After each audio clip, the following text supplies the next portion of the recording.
Welcome to NFL Daily, where we always hear the voices of angels.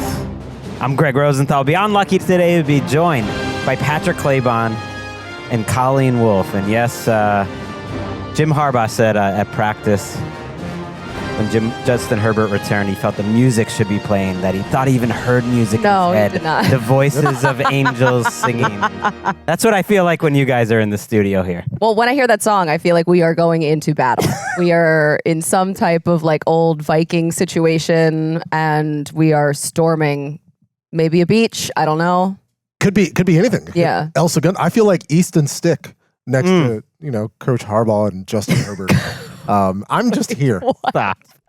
No, that's not true at all. And Patrick, we're all just here. Football is war, Colleen. I don't know if you know and a lot family. of the lexicon. On the battlefield. It's a lot of comparison. I'm excited. We had our talent conversation today. I don't know what you would have called like it. A conference. Little conference situation? in all company Zoom. Patrick was taping a show during part of it. That's how busy Patrick is. But we were also paying attention because Yeah. it's important. You can do both. Yeah. It's always was it 4 important. hours about? It's a little bit. We learned a lot about the rules. It's just a sign that it's here. You know what I was thinking kind of as we were starting and you were giving me grief, Colleen, repeatedly about multiple things. It's my favorite pastime. I was thinking this I feel comfortable. Like this is starting to feel normal. You are settling in. No, I just mean like this, doing the show with you guys, and it helps obviously when you guys are here, is starting to just feel more normal. Because it wasn't normal for a while. Yeah. But now it's the new normal. Yes. It's new. And like that first show we talked about, Patrick, we talked about like what's going to bring us joy for the 2024 season. Uh-huh. And I was like I'm feeling the joy more lately.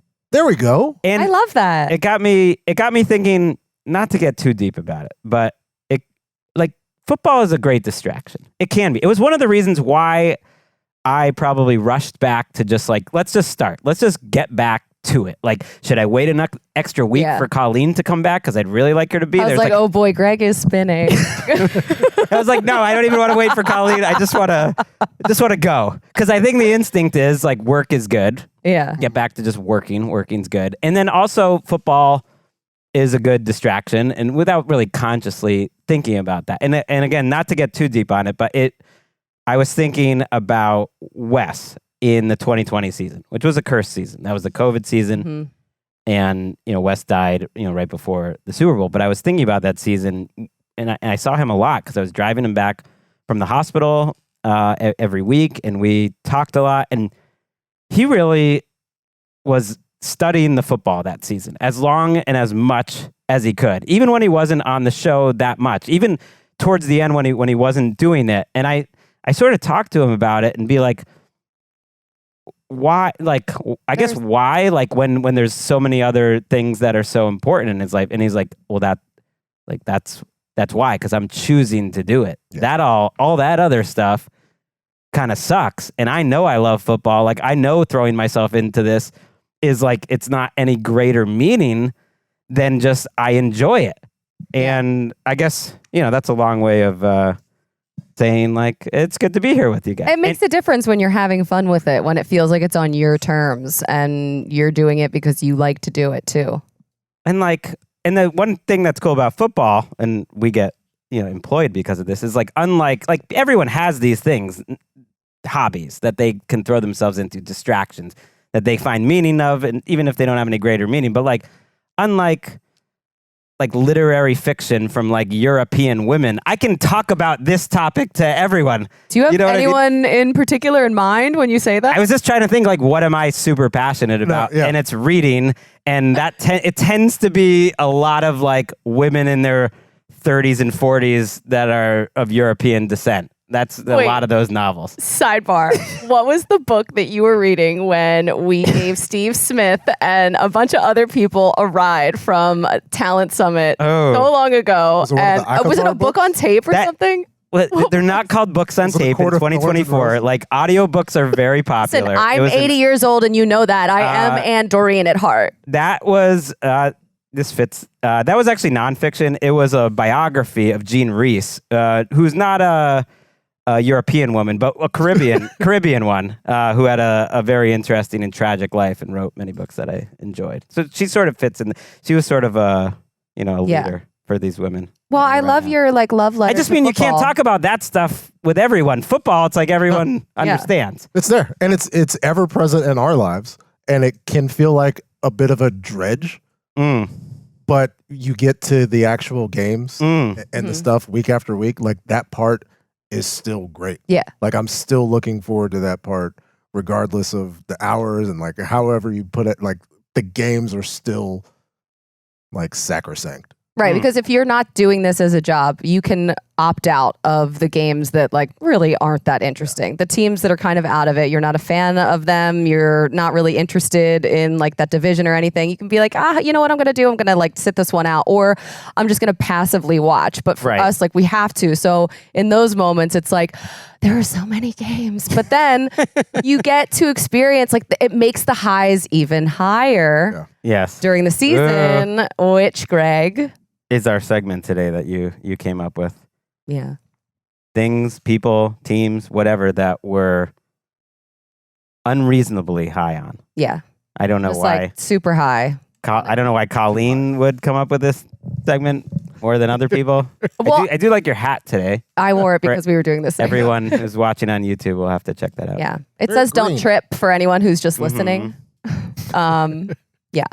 So here it is. But yeah, I think too, coming off of last week's show, which was what was it? Calm down. Calm down. Pipe down. Pipe down. Darnold people. This little it negative. Felt like and I wanted to go positive with this week, like things that I am just absolutely drinking all of the Kool-Aid. I need more. I want more, and maybe this is a problem. Maybe I have an addiction. Maybe this is like a bad vice. I don't know, but I can't get into the stuff yet. But I will soon when we start that part of the. No, this is the time to do it. Like we're running out of shows before the week one. I think that's also what I'm feeling too. What you said about the games, like I'm ready. You guys better step your. Don't look at me because don't look at me. I'm just saying, still have like summer, Gregg. No, I'm just saying, like I'm primed. I've been in one-a-days. Like I'm prepped. I'm ready for this season to go. I'm fired up. I know. I can tell. So you gotta get with me. All right, let's do let's do some news. Gonna match Gregg's freak.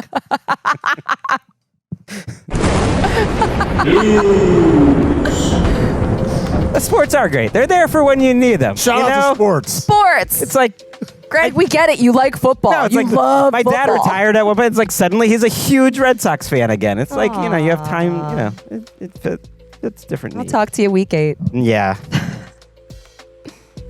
Not a ton of news today, but we are going to start with Jerod Mayo not naming the starter in New England, which is interesting. We're at that third week of the preseason that teams traditionally want to do it.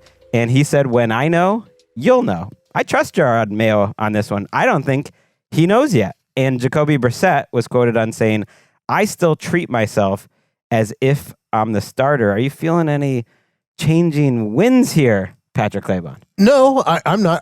I do believe Jerod Mayo because I think the shuffle and like, we have to protect this quarterback's feelings and we have to consider the implications of pressure. I think all that stuff is dumb. I don't really. I think it's Are you kidding me? With like the egos in the NFL? Yeah, I mean, people have egos. They still have a job to do.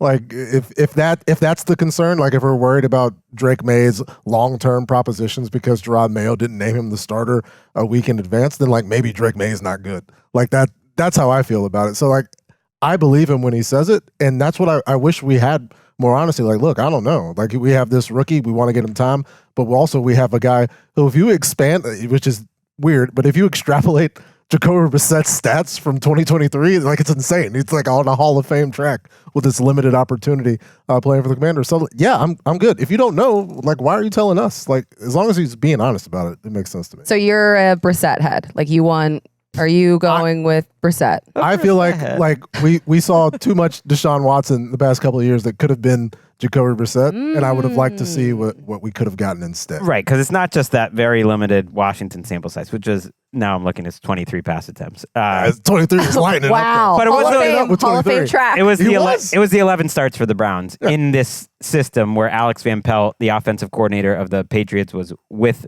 Jacoby in Cleveland, and they've probably been building the offense around him. But the reports are, Colleen, that Jacoby, since the preseason start, after starting very strong, and Drake May has not shown a lot of confidence at practice, that Jacoby Brissett had kind of a rough first preseason game, then a bad week of practice relatively, then a pretty bad second preseason game, and it's very limited sample size. And now Drake May's playing with more confidence, and I think that's why Gerard Mayo doesn't know now, because I think more than any other time in camp, he's like, well, if Brissett's not really picking up and this is kind of a mess either way, maybe I should just go with the kid. So Drake May is making the decision difficult here. I mean, even looking at the drives that they had, I mean, Drake May, 5 drives, Brissett 4, but May on these drives, field goal, touchdown, 3 punts. But with Brissett, it was 4 punts and an interception. Granted, Brissett started the game, so he was going against some ones. But I mean, it's, I think, really difficult to take something out of these preseason games and then project what that's going to be in the regular season.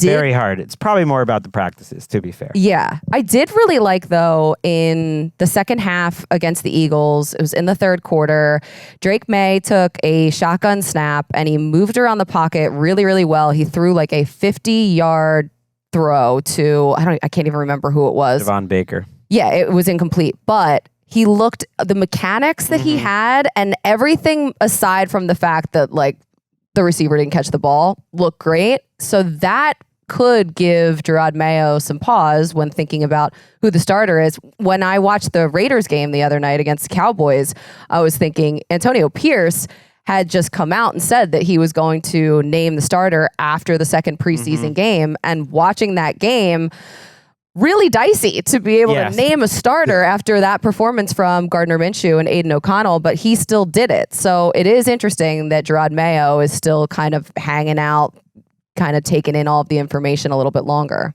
I do believe it, and we've litigated this literally on the show. If it's close at all, you play Drake May, right? You want Drake May. I think that's what Mayo's struggling with. Yeah, and so if you're going to play the guy in the next 5 years, then you would like him to get better at the thing, and you get better at the thing by doing the thing. He probably gives them a little bit of a better shot with that offensive line because he's like so good off schedule, and maybe as long as he's playing confidently. Their tackle situation is an absolute nightmare. But Greg Bedard, who does good work at Boston Sports Journal, who'd been pretty down on just saying Drake May's just holding the ball, not seeing things, and said like it looks like night and day, that maybe like a weight was lifted on him, that he had the preseason performance was nice, and that he was just like, oh yeah, I can still play football. Maybe I'll just go out there and play football. I don't have a strong take. I wouldn't hate seeing how Jacoby looked for a couple games before going to May. It's a long season, but if you give me Drake May week 1, he might go higher on my my rankings of which games I want to watch. Hold on to that for just a second. We're not going to get there just yet.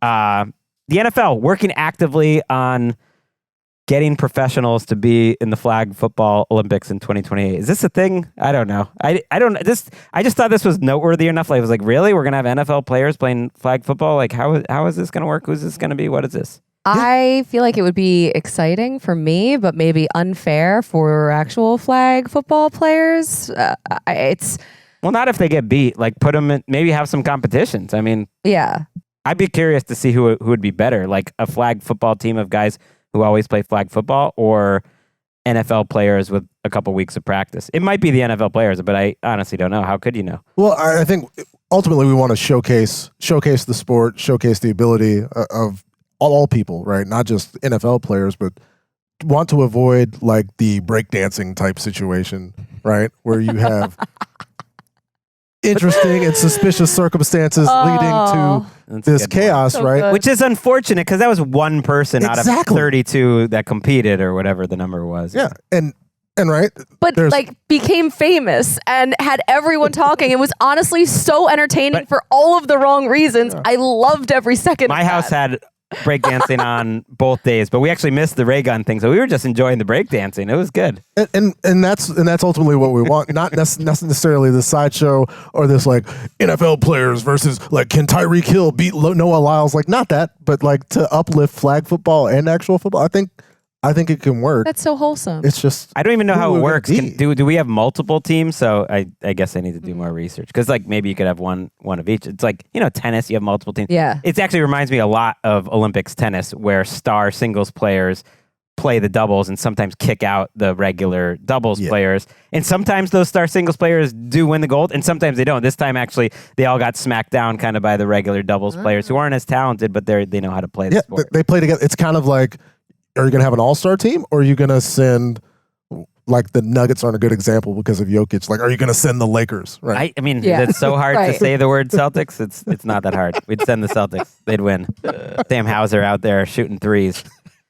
Quickly in the news, Matthew Stafford, I mentioned on our previous show with Jordan Rodriguez that he was back doing individuals. He's practicing fully now, so that's really good news for the Rams. Deshaun Watson may play in the preseason finale, may not. The Browns say they're going to get him ready, but they're not saying he's one of the guys I wanted to see in this third preseason week. Some teams are playing some starters. Most teams are not, but the 49ers, for example, are playing all their starters. And then Curtis Samuel has turf toe. That is very disappointing for me. I was really digging Curtis Samuel this year. Damar Hamlin week to week. They don't have any healthy safeties. Oh, no. In Buffalo. And yeah, I teased it earlier. The multi-view coming to Sunday Ticket. This is not like a promotion because we work at the NFL. It was just something that like I was excited about. My son was excited about. They showed that if you have Sunday Ticket this year, have the multi-view, which they had last year, 4 games at once. But now you can pick which of the 4 games there are. And so I just thought it'd be fun because I feel like we haven't looked ahead enough to week 1.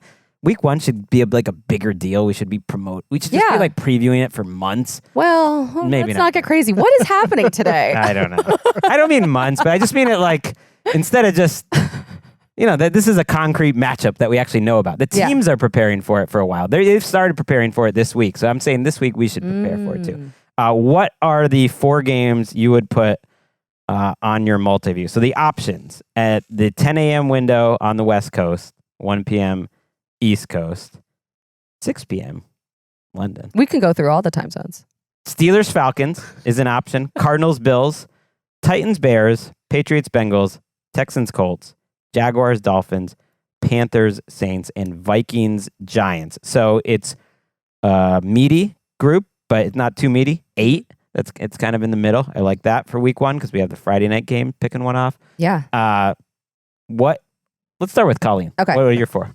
First of all, I'm so excited that you can customize this because last year it was just like you were given whatever 4 kind of combinations that they wanted to put together. I think you can do a 2 and a 3 too this time, which is nice too. Ooh, really? Yeah. I love that. Okay, that's great. Because I usually have like a projector up on the wall with one. I have my computer. It's like a whole ridiculous setup that doesn't really make sense. I'm really trying to streamline it. So this helps. 1 o'clock, I will be watching Steelers Falcons. That I'm so intrigued by the Falcons, and we'll get into that a little more in the next segment. Obviously, the Steelers quarterback situation, it's going to be Justin Fields, I think, but I would love to see how they actually look. Next up, absolutely, Texans Colts. I'm so excited about that game. I cannot wait to see both of those teams. It came down to the very last game of the season for the playoffs, for the division, all of it last year. And now with Anthony Richardson healthy and Jonathan Taylor actually here to start the season and them together against the Texans, both teams got better this offseason. I'm pumped about that one. Do we all have that as 2 of our games? We have to, right? Yeah. Okay. I'm with you. Yeah, okay. that's like... You were saying that you thought we'd agree completely, which is a little much. But those 2, I'm with you. That's a lock. Titans Bears for me. Titans is... meh, but I do really want to see what the Bears look like because of Caleb and just there's so much hype with them. You're a Hard Knocks girl. Yeah, always for life. And then Jags Dolphins. That's got to be on there. Are you not? No, Jags Dolphins. Oh, wow. What? Jags Dolphins is not there. Huh? I feel like that's like the second most interesting game. Well, of the 1 o'clock window. They're all beautiful babies. I mean, if you gave me the option that I could actually watch Panthers Saints week 1 right now, I would, cancel the rest of my day. That would be exciting to just watch an actual football game. So they're all interesting. But Jaguars Dolphins have so much carryover from last year that I think week 1 I'm more into like the teams that are different or exciting to me, and so are you going Vikings, Giants? I actually was going Cardinals, Bills. Bills. I'm just into the Cardinals. I want to see this Cardinals team.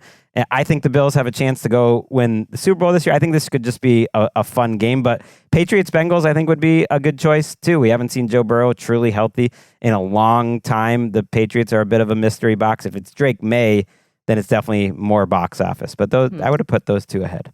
Okay. So you agreed with all of Colleen's choices? No, not quite. Okay.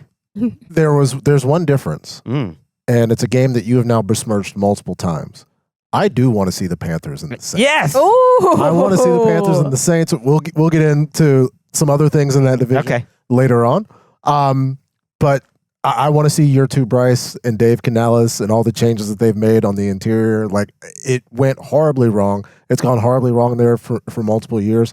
But also, I'm interested in the Kubiak Saints. Yeah. And the way things go. I just want to see how different things are for both of those teams. But yeah, Falcons, the Arthur Smith revenge game. Oh my God. It's up there. It's so good. I feel the passion.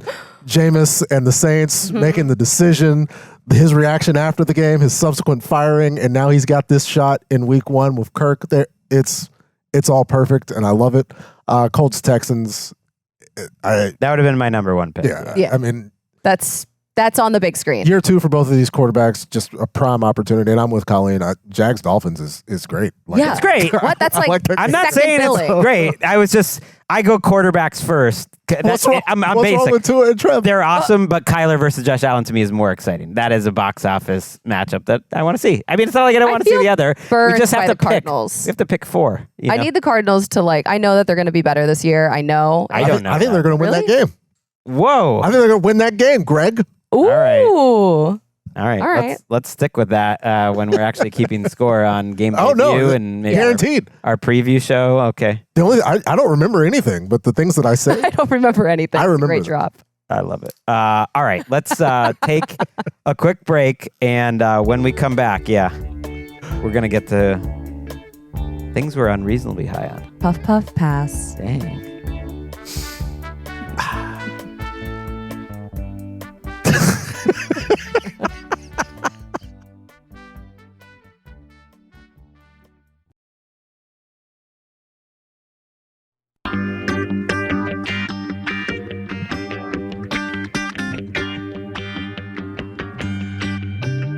We left Colleen Wolfe to come up with the segment for today's show. This is what she came up with. Yeah. Well, I was trying to be positive. It's on brand. It's very positive. I think it's a reminder at this point. I came in with a lot of heat to start the show. Positive That's good heat. Though, yeah. But also, this is a nice time in the calendar to just relax a little bit. The craziness is about to start. Relax, enjoy, and talk about things we're unreasonably high on. And Colleen, I think you should get us going. You came in here and it was all love, though, that you were talking about with football and how you were just talking about what sparks joy and just being around friends again. And you know what? That's what football's all about. But sometimes you get just a little too high on some things. So for me, I'm kind of starting to freak out a little bit, man. Oh no. That could be a whole other segment. All right, put it in the bank. I'm freaking out, man. I'm a little paranoid right now that I got way too high on the Falcons. Oh my gosh. I know this sounds crazy. What if people notice? Everyone's going to know now that I really like the Falcons. But adding Matthew Judon was such a nice move. And I would love to think that the Falcons might actually fix their pass rush one of these years. It's been 70 years since they've had a good pass rush. So I'm excited because that's kind of been a real bummer, a real buzzkill down in Atlanta. Of course, Judon missed almost all of last season, but I mean, hey, the year before, 12 and a half sacks. That was a career high. He had, 15 and a half sacks, then 12 and a half the year before. But he's playing for a contract, man. Yes. So he's going to be really good. that secondary with Justin Simmons and Jesse Bates. The offense with Kyle Pitts and Drake London, Bijan Robinson with a healthy Kirk Cousins, man. Like, what? What could they do? Could they actually be like good? And that's a real winnable division they are in. So I don't know, like maybe I'm talking too much right now. Maybe I need to like slow play this a bit. But the Falcons, I am so high on them. I love that. And I love it so much. Like, I had that as my first thing. No, you did not. Stop it. Right there. He's got it on the paper, man. And if we were really, making this as realistic as possible, like I would just be kind of silent in the corner. It's like the one time you can shut me up, just enjoying and sitting. But that wouldn't make good podcasting. No. You know what I like about the Falcons? I think it would make great podcast right now. I got some snacks in my bag. You know what I like about the Falcons right now? It's their don't give a attitude. Yes. It's like, oh, you thought it was weird when we drafted Michael Penix and annoyed the guy we just gave this huge contract to, and we're doubling up at quarterbacks. How do you feel about us just resting Michael Penix for the entire preseason? Like, is that going to get in Kirk's head? We don't care. We're going for it. We're treating this guy like he's the future because we know he's the future. We don't want to take any chance whatsoever that our guy is going to get hurt. And you know who would be a fun guy to just kind of hang out with? Who's that? On a Friday night in Los Angeles when he was the Rams coach, Raheem Morris. Let's listen to him actually talk about the decision. He'll be able to have 100% of the reps versus our defense, right? And he's getting, I don't know how many reps he's got versus our starting defense now, but he's got a huge amount of reps versus our starting defense. And I feel really good about where he's going and where he's going to develop. And, if I felt that way, I could play him a little bit more if I needed something else, but I don't feel that way. And I don't think any of the people that I would talk to in that circle of trust would feel that way, or we'd be playing him a little bit more, but we don't feel like we need to. Oh my God, I love that so much. Like I cannot even explain how much I will follow you, Raheem. Why do you love it so much? Just because he's like, if I felt like playing him, I would play him. But I don't feel that way. I don't feel like it's necessary. Yeah. Because like he's been this. He had that one opportunity as a head coach briefly, and he had to wait entirely too long to get his. And so it's like, why am I pretending? Like, who am I doing this for? The confidence is really on. I think he's been waiting for this moment, and the Falcons have kind of been waiting for this moment too. It's like, thank you, Falcons. I did have doubts about the defense, but the Judon and the Simmons, it's just like everyone's like, hey, we're going to go try to win now. We're going to worry about later. We're going to spend that cap space. We're going to go big. We're the mother effing Falcons. We're actually a team that's like in the spotlight now. When have the Falcons been like that? It took Kyle Shanahan just being excellent for people to make them notice them. But that even took to like week 13, 14 of that season before people were actually like, oh yeah, they're awesome. They sold out their season tickets for the entire season. Ooh. That hasn't happened since like 20 years. I love this for them. Let's go. I just like that they're a centerpiece type of team. Whether it works or not, we'll see. The Falcons. I'm high on them. High enough. Are you high on them? Oh my gosh, I'm high on the Falcons. Yeah. What else are you high on? Should I go? Please. Let's step into the mode because Coach Morris, I would love to be in his trust circle, right? But I did feel there's a little itchiness. He's raring to go. We need him to mellow out, to cool back, come back to us, and realize that I didn't think that the substance was hitting, so I took another. No. Oh, no. And then I look up. Oh, yes. And I'm talking Washington Commanders in every segment. Ooh. I'm looking at Scary Terry. I'm looking at Austin Eckler and Jaden Daniels. And then as the waves come in and the giggles set, I realize I'm not worried about it. I feel good about a franchise that has done nothing to an awful capacity for the majority of my adult life. But I'm here and I'm okay with being excited about the Washington Commanders because I saw there was that one Jaden Daniels pull on a read option where he's running to the pylon and the defensive back is ugly running and Jaden's just gliding into the end zone. Just as smooth as it could be and not worried about it. He had a ball down the sideline to Diami Brown. I'm here. I shouldn't be. but I think I'm here. You know what, Patrick? Like, you can't fight it. No. When you fight it, that's when you have problems. You just got to settle in, lean in, and let it take its course. You know what I was getting when I was watching those plays you were talking about? Those flashbacks. To what? To 2012.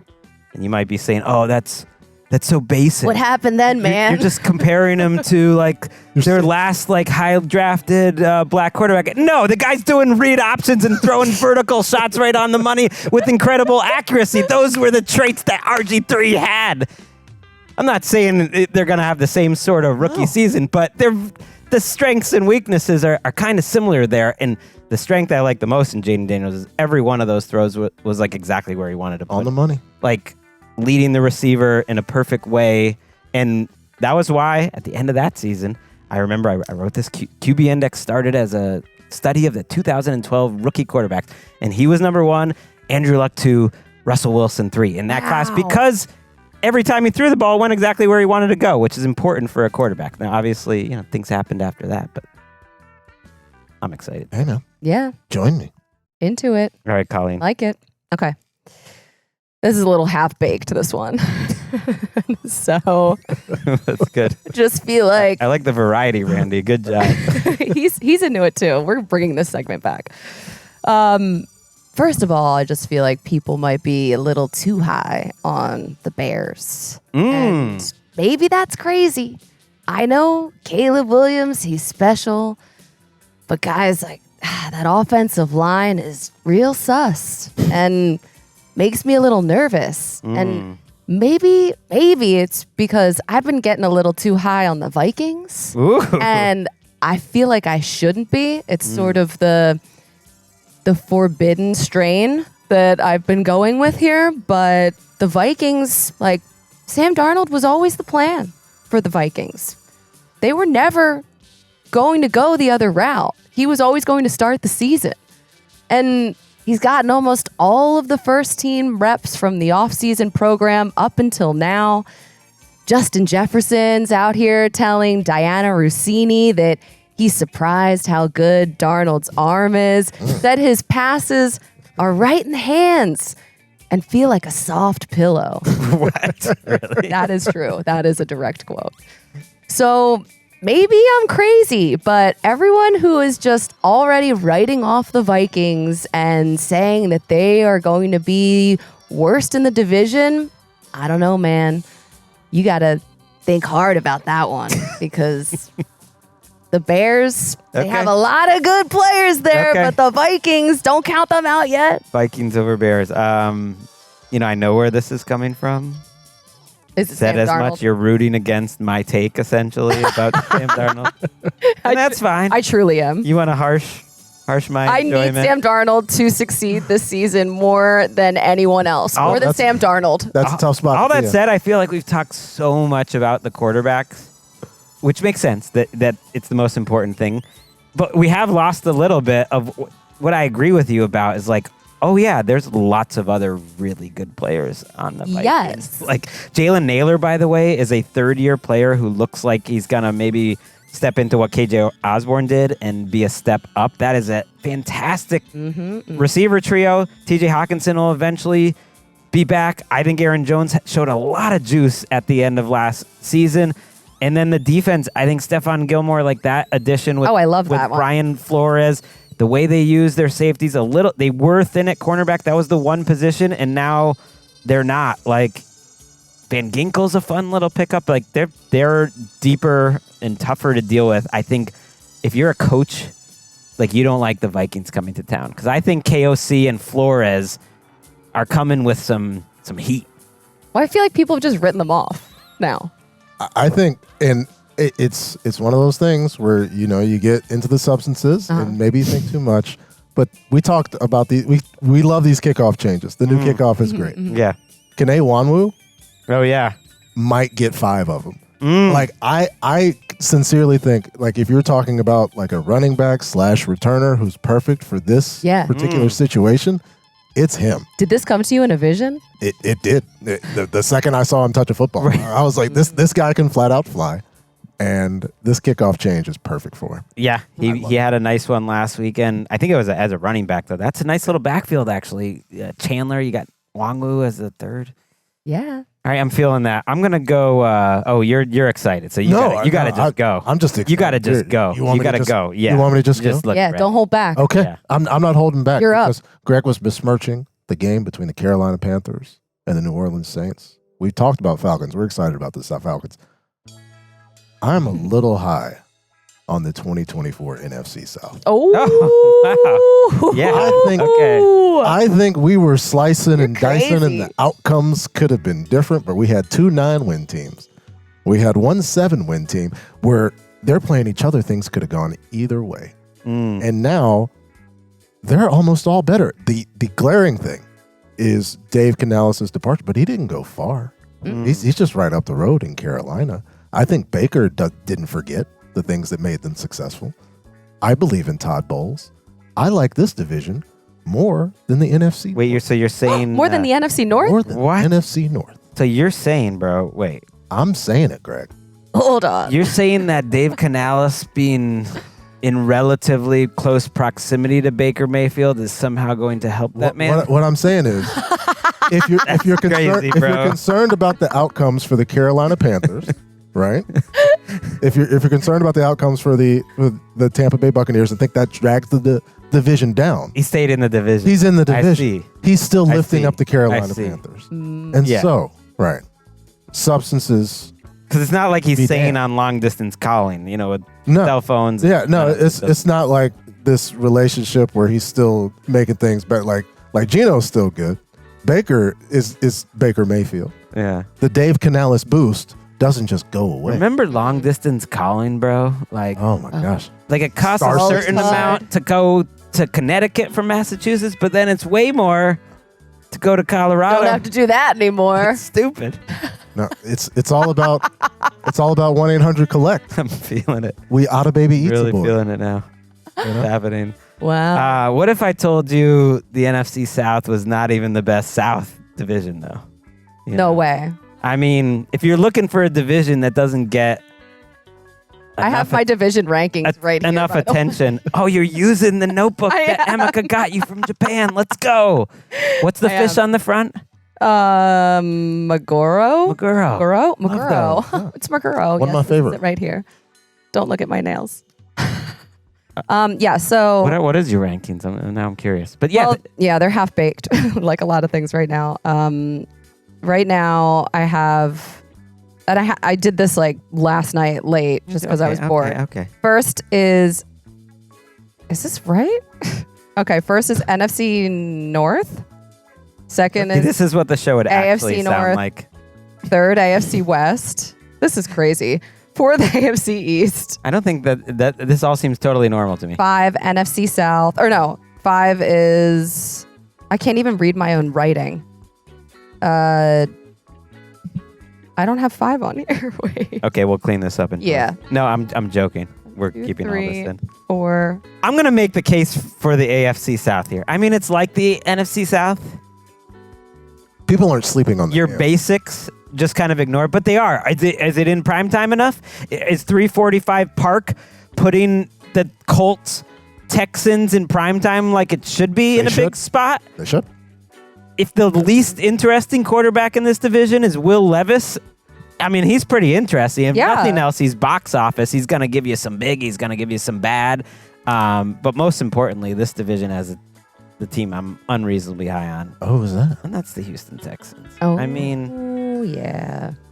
okay, like everyone's in on the Texans. Like, yeah, everyone was in on the Lions last year before the season too. Like, and they delivered. They are that team. If you got Madden 25, if you got it in the last week or whatever, what team do you want to play with first? I want to play with the Texans. I want to play with Stephon Diggs out wide and Nico Collins out wide.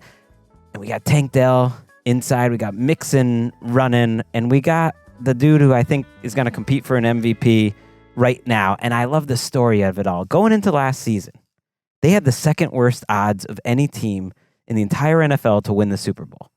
They were 8-1 to make the playoffs, 10-1 to win the division. And now because they didn't listen to me and get rid of Nick Caserio and let him hire like a third head coach, which is unprecedented in 4 years. We're gonna need more stuff in here.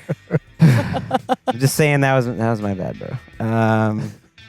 Good job by Nick Caserio. Now you look at them and you look at the roster and you think like, what team would you rather be for the next 5 years? They're right there, and there is no one cooler in the pocket and just cooler in general than He's my man. so cool. CJ Stroud. You know what? I mean, you're right, obviously. And I love Derek Stingley Jr. I think he's going to be an all-pro. Now you're a robot? What's happening? It's hit. Can I just throw one last like random one in here? Give me a quickie. I'm like way too high on rando, like third string players that are popping in the preseason. Yes, yeah. I am so high on Trey Tucker, the Raiders. Oh yeah. Wide receiver. He can go. Wait fast. a second, guys. Go. Like and I mean, first of all, he had that like 50-yard catch from Gardner Minshew. He had the 43-yard punt return. He had a 29-yard run back that was erased because of the illegal block. And he had 3 big plays that first preseason game too. And you know what? He got LASIK in the offseason. Oh, I love this. He did the Jameis Winston thing. And as it turns out, sight, pretty important. It helps. You can see now. It helps. Mm-hmm. He had a catch. I think it was against Was it in December of Chargers last year? in the Thursday night, probably, yeah. Where you just saw. No, it was against the Giants, I think, on that Monday night game, and his speed is just different. He's not a third stringer. No, he's not. A third receiver. Yeah, he's the third but he's receiver. going to be on the field. I love me some Trey Tucker. I Big love fan. speed. My quick one, because watching these preseason games, I got harshed because I saw Ben DiNucci throw a hopeless third down short of the sticks to MVS, and he hurt his neck. And I'm thinking, Ryan Tannehill is watching these games. Yeah. Somebody go get Ryan Yeah. Tannehill. I'm unreasonably high on the idea that it's silly to have a very good quarterback and not get him for the sake of somebody's feelings or whatever, some weird stuff. Or it's not your money, okay? Go, somebody sign Ryan Tannehill. Watching these guys is preposterous, and it makes my symptoms go away. I would love to hear a campaign speech for Ryan Tannehill. Now, Sure. That's got to be maybe next week. In fairness to the teams out there, My fellow Americans. I believe the last we heard of Ryan Tannehill was he was just hanging out in the Bahamas. So That sounds amazing. What? He's spearfishing. All right. He might be unreasonably high on his own abilities with good reason. He's made a lot of money, and he's telling these teams like, yeah, I'll come, but only if you really back up the Brinks truck and give me some playing time, which I wouldn't fault. Back it up. Yeah. You're saying back it up. I don't want to see some of these guys play anymore. Yeah. Call me in September. My last one, I'm gonna say what's on my mind. Do it. I don't care how it looks. Okay. I don't care if it looks like I'm a Should I leave? shill for the league or quote unquote a company man. Yo, this NFL Pro is awesome, man. Oh, it does sound really cool. I'm not gonna lie. No one told me to say this. I promise you, if I did not work for the NFL, I would be using the hell out of the NFL Pro. And you can see all the people that retweet that do not work for the NFL, that work around the NFL, and like whether they're content creators or they're big time fans or whatever. Like for years, I was always a little frustrated by the all 22 access that fans had, and now like you just the stats, the next gen stats, and then the stats are shown, and you can just press the button and you can see every single play of Lamar Jackson under pressure, or every single drop back that he had, or it just shows, it shows all of his stats and it says 36 touchdowns. You just press the button, and then you get a very clean, high quality.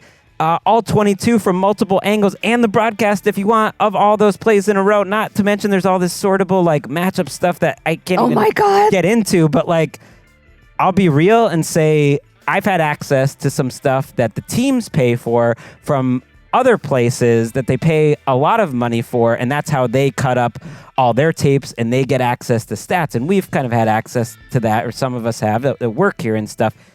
And this is basically that. Now it's like that, but everyone can have it. So that's pretty cool. Oh, the amount. I would want to know about that if I was just out there listening. Yeah. So I don't feel like I'm, being a show. Gregg, you don't have to defend yourself. Yeah, no need for the preface here. I'm absolutely pumped about it. I would like a tutorial. We're going to be using it. Yeah. Yes. And I hope other people use it too, because the asinine quarterback arguments that go on in your mentions whenever you talk about somebody, if people would argue with context and knowledge that something like this can provide, it's so easy. Go figure it out before you annoy everybody with annoying I was going to say, Patrick is so annoyed already about what is coming his way. But also, like, if you're trying to tell me certain, like, there's like a pro-Russ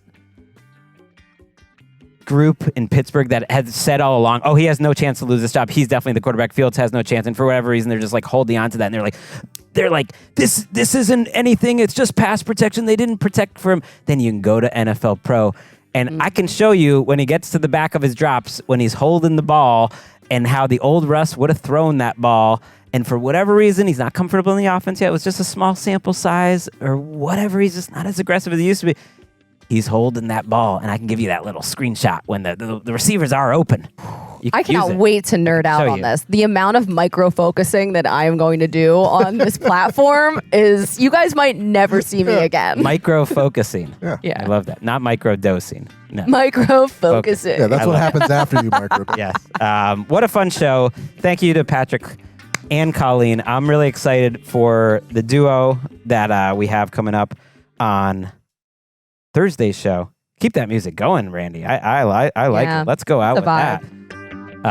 Kevin Clark. Ooh. Mina Kimes. Yay! Wow. And we are going to be drafting overs and unders for the 2024 season. We've done a version of this show before. And so it's like, it's not so much about the picks as much as which teams are we furthest from consensus on. What do we feel the strongest about? So I'm excited for that one. Me too. Until then, just vibe out, bros. Later.